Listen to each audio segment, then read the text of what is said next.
70 years before Magellan, Islam was already planted here. Nandito na yung mga evangelist. So when Spain said, kunin ko pati Mindanao, and I would call the Forefathers. Ang dokumentaryong ito ay ginawa sa pangunguna ng Mercy Islamic Foundation sa layuning iparating sa mga tao ang tungkol sa katotohanan ng kasaysayan ng Islam sa Pilipinas. Na ang Islam ay ang relihiyon ng ating mga ninuno at kung paano sila dumating, namuno at nawala sa kapangyarihan sa ating bansa. Pinamagatan namin itong Call of Our Forefathers upang mabatid ng ating mga kababayan ang mga ikinubli sa ating kasaysayan at malaman natin ang panawagang pangkultura at paniniwala ng ating mga ninuno. Maraming salamat at samahan niyo po kami sa paglalakbay tungo sa ating kasaysayan.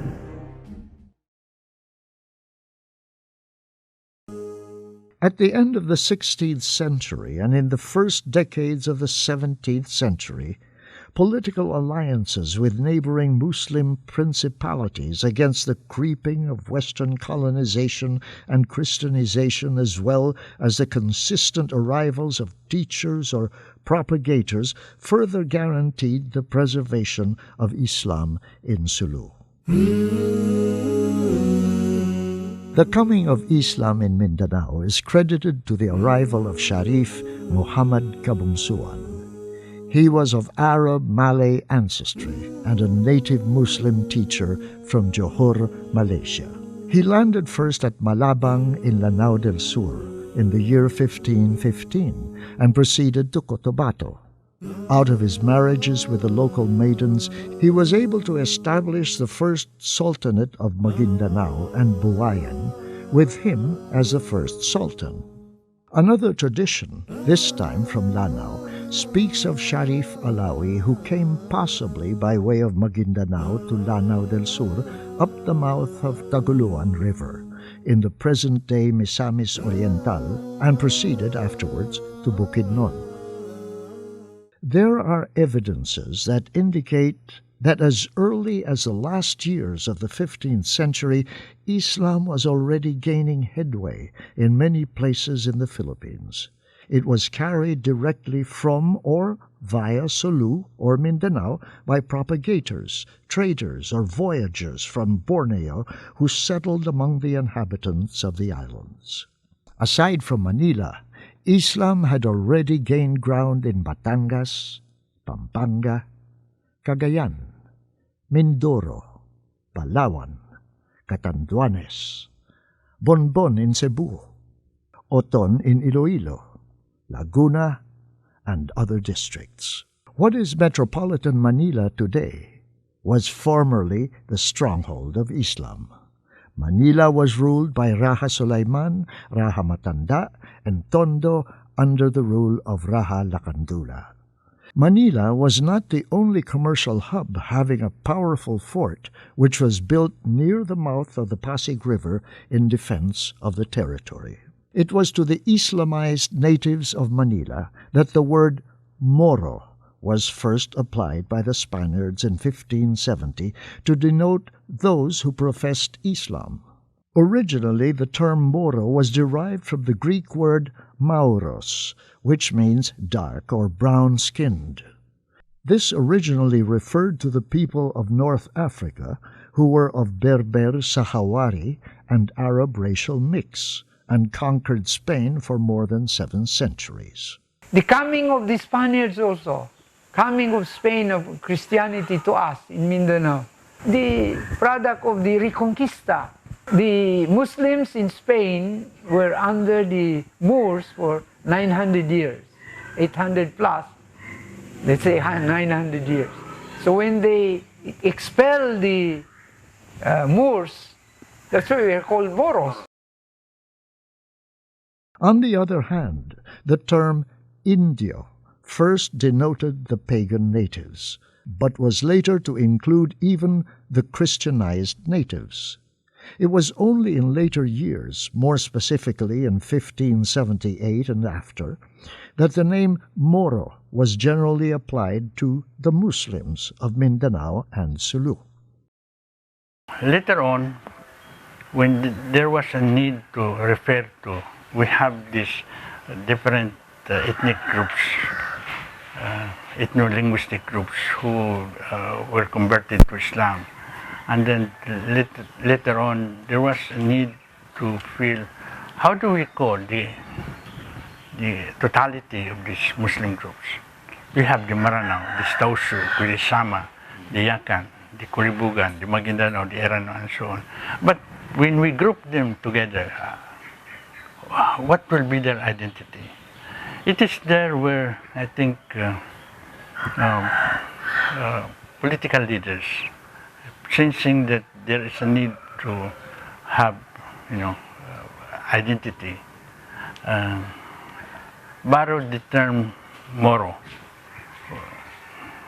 Although the term Moro was given by the Spaniards, yes, to refer to the Islamized people of Mindanao. So at the beginning, the term Moro was not really very good because it refers to the pirates. The Spaniards refer them as the Moros are pirates. They are so on and so forth. But later on,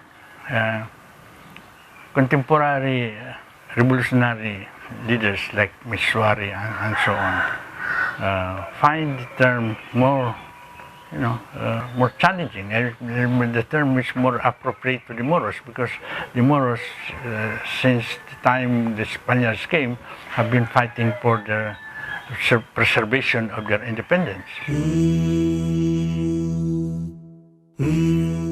In his journal, Sucesos de las Islas de Filipinas, Antonio de Morga wrote, "A few years before the Spaniards subdued the island of Luzon, certain natives of the island of Borneo began to go to that direction to trade, especially to the settlement of Manila and Tondo, and the inhabitants of one island intermarried with those of the other.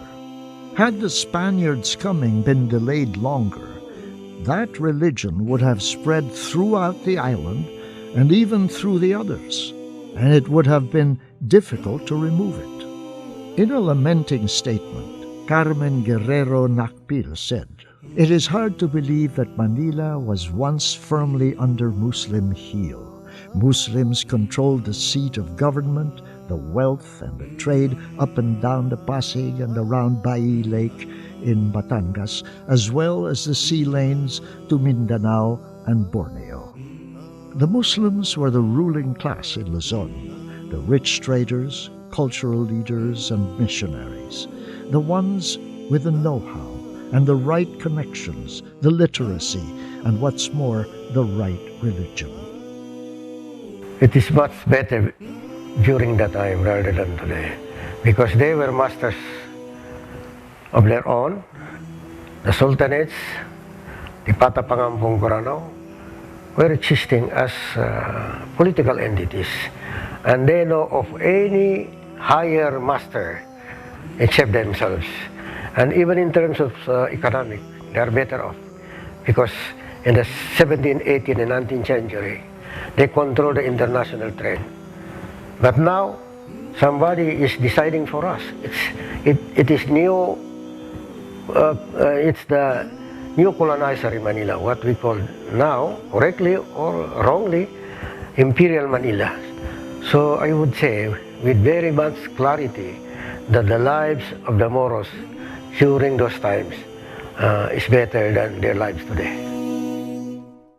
Robert Day McAmis, in his book Malay Muslims, The History and Challenge of Resurgent Islam in Southeast Asia, he wrote, "Some anthropologists hold that Islam arrived in southern Philippines at the end of the 14th century, but they differ on the manner it was introduced. This was a peaceful invasion of Arabian merchants and teachers who intermarried with the families of local rulers.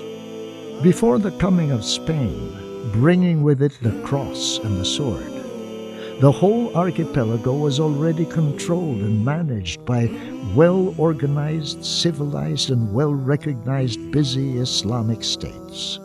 The Sultanate of Sulu, the Sultanate of Maguindanao and Buayan, and the Kingdom of Manila. And you notice that from 1380, when Karimul Makdum came, to 1521, when Magellan discovered the Philippines, that's about 141 years. That's more than 1 century. There was no war between Muslims who were propagating Islam and the people who were receiving Islam and accepting Islam, which proves to us, one sense for all, that the spread of Islam in the country was not by virtue of sword, but it was by virtue of the intellectual capacity and power of the Islamic teachings that were adopted by the early natives of the Philippines, who then became Muslims themselves. The colorful epic and unfolding historical saga of Islam will tell us that we, both Muslims and non-Muslims, can come to terms to achieve peace and harmony in the Philippines. Tolerance and mutual respect is the key to this effort. Assalamu alaikum.